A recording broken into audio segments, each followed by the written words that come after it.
اسی بخاری میں ملاحظہ فرمائیے حدیث نمبر 5267 صفحہ نمبر 967 میں یہ ہے حدیث.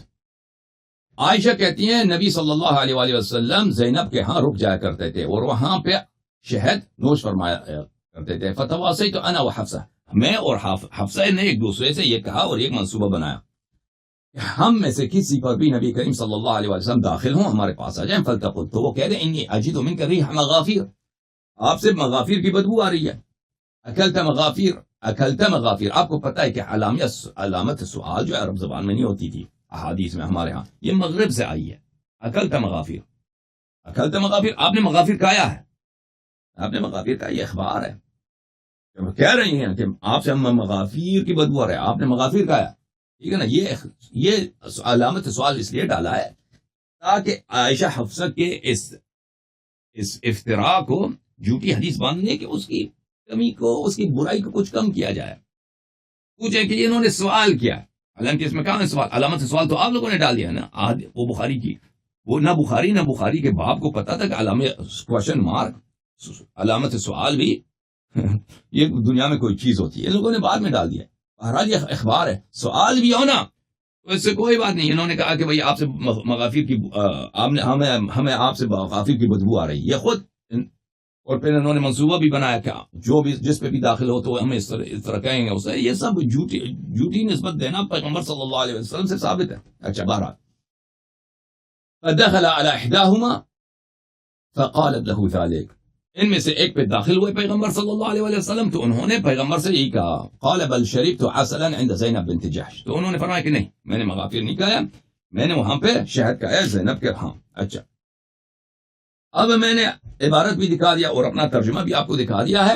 اب آپ کی خدمت میں جماعت عمریہ کے محدثین کا ترجمہ آپ کی خدمت میں پیش کرتے ہیں. کتاب صحیح بخاری، ترجمہ ہے حافظ عبد الستار الحماد کی، جلد نمبر 4، کتاب چھپی ہے دار السلام میں.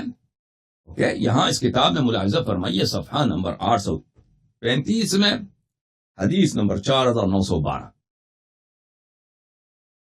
اب میں عربی نہیں پڑھوں گا، ان کے مخالفین کا ترجمہ آپ کی خدمت میں پیش کرتے ہیں. عائشہ سے روایت ہے، انہوں نے کہا رسول پاک صلی اللہ علیہ وآلہ حضرت زینب بن جحش رضی اللہ عنہا کے ہاں شہد پیتے اور ان کے پاس ٹھہرتے تھے. چنانچہ میں نے اور حفصہ نے باہمی اتفاق سے طے کیا، یعنی سازش کیا، منصوبہ بنایا، پلاننگ کیا. لفظ جو بھی تواتع ہے یہاں پر، لفظ بھی کیا ہے یہاں پر؟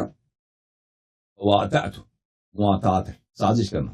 ہم طے کر لیا کہ رسول اللہ صلی اللہ علیہ وآلہ وسلم ہم میں سے جس کے پاس بھی آئیں تو وہ کہے آپ نے مغافیر کھائی ہے، کیونکہ آپ میں سے مغافیر کی بدبو محسوس کرتا ہوں. چنانچہ آپ تشریف لائے تو منصوبے کے مطابق یہی کہا گیا. آپ نے فرمایا ایسا نہیں ہے، لیکن میں زینب بنت جحش کے ہاں شہد پیا تھا، اب نہیں پیوں گا. اچھا فائدہ، ٹھیک ہے نا. تو جھوٹ ثابت ہوا. رسول پاک صلی اللہ علیہ وآلہ وسلم کے منہ پر، ان کے حضور میں، ان کے حیات طیبہ میں نہ شرم نہ حیا.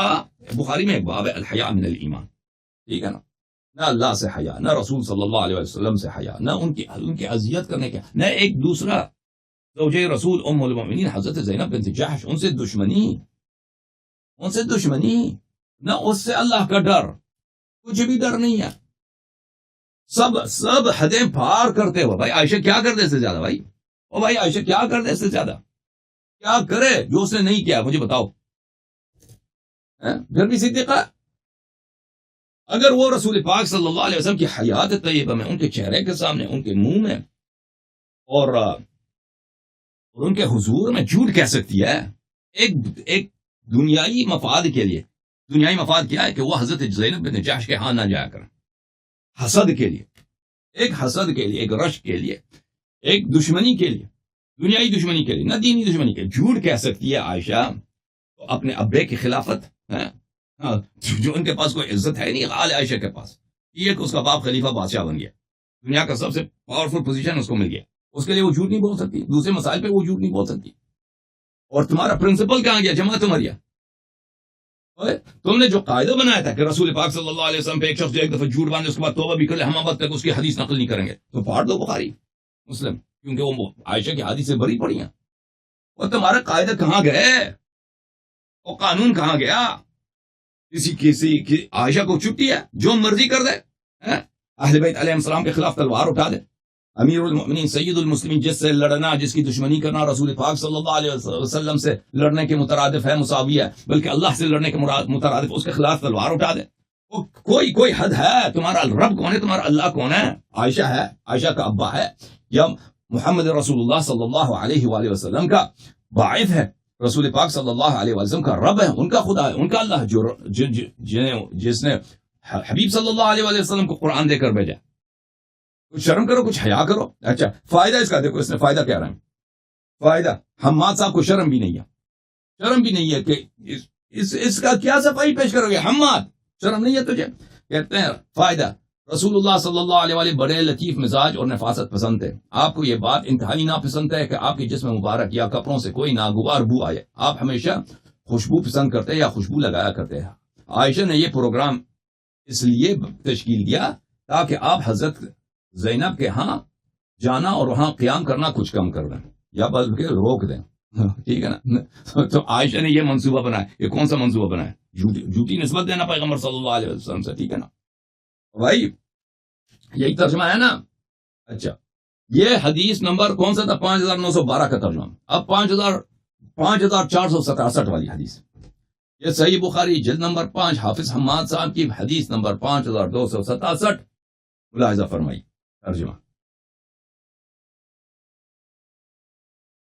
عائشہ سے روایت ہے کہ نبی کریم صلی اللہ علیہ وآلہ حضرت زینب بنت جحش کے پاس ٹھہرتے اور ان کے ہاں شہد نوش کرتے تھے. میں نے اور حفصہ نے باہم مشورہ کیا کہ ہم میں سے جس کے پاس بھی نبی صلی اللہ علیہ وآلہ وسلم تشریف لائیں وہ آپ سے کہیں کہ آپ سے مغافیر کی بدبو پاتی ہوں. کیا آپ نے مغافیر کہا؟ یہ کیا آپ نے مغافیر کہا ہے؟ یہ اس کو جملہ سوالیہ میں تبدیل کیا ہے. یہ ایک فراڈ ہے، جملہ سوالیہ نہیں، جملہ اخباریہ ہے. لیکن اس سے فرق نہیں پڑتا، جھوٹ ثابت ہے کہ انہوں نے رسول پاک صلی اللہ علیہ وسلم پہ، ان کے حیات میں، ان کے چہرے میں، ان کے گھر میں، ان کے حضور میں نہ اللہ کا خوف نہ رسول کا خوف، ان پہ جھوٹ تہمت باندھا. اچھا، چنانچہ آپ صلی اللہ علیہ وسلم دونوں میں سے ایک کے پاس تشریف لائے گئے تو انہوں نے آپ سے یہی بات کی، یہی جھوٹ آپ رسول پاک صلی اللہ علیہ وسلم سے کہہ دیا. اچھا،